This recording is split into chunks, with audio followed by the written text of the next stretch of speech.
বাহরেইন bus travel part 2 তে আমরা দেখব কতটা অ্যাডভান্সড এখানকার টেকনোলজি।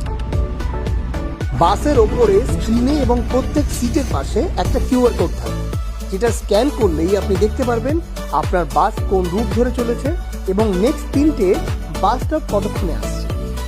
আরও ডিটেলড ইনফরমেশন বাহরেইন বাস অ্যাপের মধ্যে পাওয়া যাবে, যেখানে কোন কোন রুটে কোন বাস নম্বর আছে, সেই বাস কোন রুট থেকে কোন রুটে যাবে। অলসো এমনকি আপনি যে বাস স্টপে দাঁড়িয়ে আছেন সেই বাস স্টপের নাম লিখলে নেক্সট বাস কতক্ষণে আসছে সেটাও দেখিয়ে দেবে। এবার মজার বিষয়, এখানে দাদা নামবো বলে ড্রাইভারকে ডিস্টার্ব করা যাবে না, বরং প্রত্যেক সিটের সামনে একটা করে লাল বাটন আছে। সেই বাটনটা নামার আগে যদি প্রেস করা যায়, ড্রাইভার ঠিক গাড়ি দাঁড় করিয়ে দেবে নেক্সট স্টপেজ এলে আপনার সুবিধা মতো। এরকম বাহরেইন সম্বন্ধে আরো অনেক কিছু জানতে প্রবাসী বক্সকে ফলো করতে পারেন। আর ভিডিওটি ভালো লাগলে সেভ করে রাখতে পারেন।